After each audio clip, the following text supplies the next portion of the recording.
The United States is made up of three branches of government: the executive branch, the legislative branch, and the judicial branch. The executive and legislative branches are taken over by people who are on the wrong side of history. But our judicial system is working overtime to make sure that these other two branches do not win.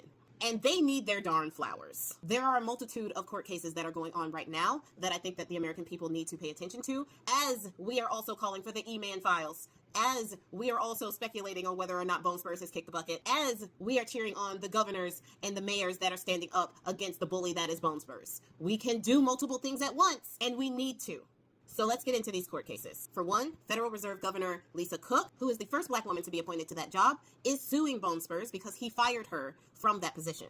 Bone Spurs has no authority to fire the independent Federal Reserve Governor, but he did so anyway. So Lisa Cook is taking him to court. Bone Spurs has been really angry that the Federal Reserve has not lowered the interest rates the way that he wants them to. But he is actively destroying the economy with his tariffs and his actions when it comes to immigration and this big, not so beautiful billionaires welfare package that Bone Spurs wanted to put into play.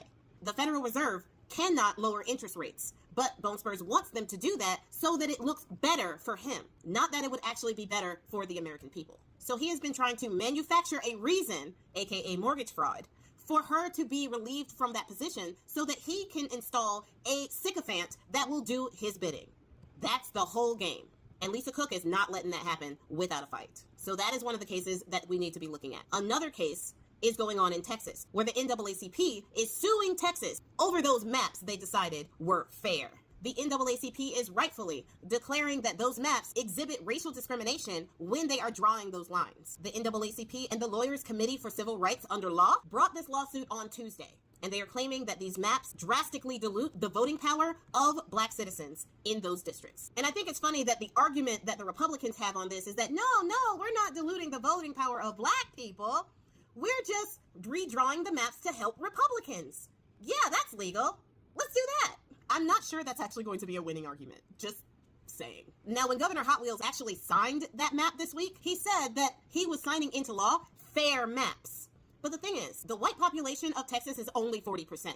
Technically, when it comes to white people and people of color, white people in Texas are actually the minority. But they have 73% representation in the legislature, because the maps were heavily altered in their favor to begin with. And because Bone Spurs decided that he was entitled to 5 more seats, they made this map, which is blatantly discriminating against people of color so that they can help Republicans. Now, this case was filed in the U.S. District Court of the Western District of El Paso. So we're going to watch this to see what happens with that. But there are also other cases that are being filed as well. So hopefully they can literally hit them with everything that they have in these court cases, and one of them will stick, and that map will be overturned, and they'll be forced to redraw it and give those affected districts more of a voice. So let's watch that space. There is another court case in Utah where the 3rd District Court Judge Diana Gibson ruled that they need to redraw their maps. See, the Republicans in Utah thought they were slick and decided to draw the maps to divvy up the votes in Salt Lake City, because Salt Lake City, like most major cities, is very liberal. So they diluted the voting power of the people by dividing them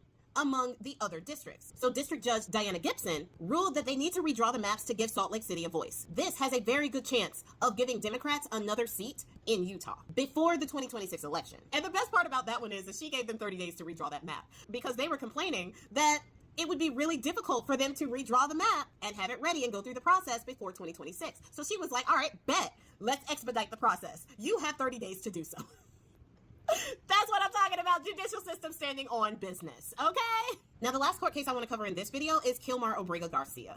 Yes, that one. The one that was accidentally deported to El Salvador on a clerical error in March. And the administration hasn't been able to just accept the fact that they made a mistake and leave this guy alone. After he was deported in March, it took them until June to get them back, even though the Supreme Court themselves, in a unanimous decision, said that they should facilitate his return. They used Photoshop, and the cognitively dissident president of the United States thought that there were actually numbers on that man's knuckles.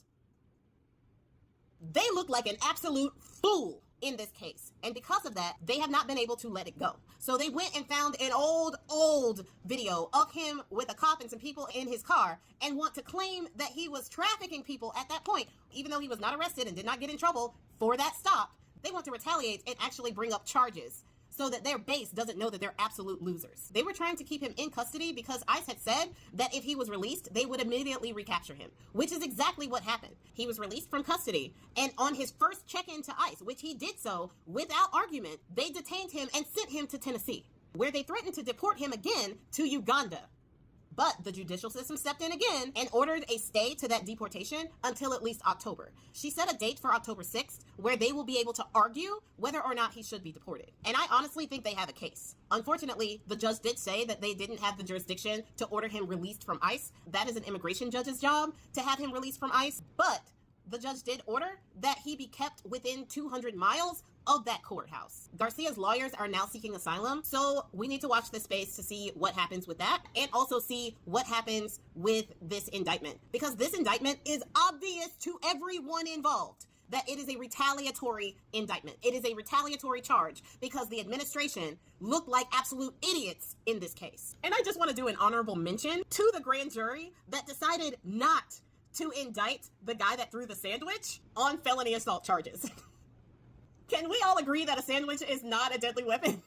But the DOJ is not finished with that guy either. They are now charging him with a misdemeanor. So we'll see if they're able to get him on those charges. But I think it is hilarious that they once again got their arse handed to them because they're overreaching and overstepping their bounds. Thank you to the judicial system, which is literally our second to last line of defense before we get to the people revolt itself.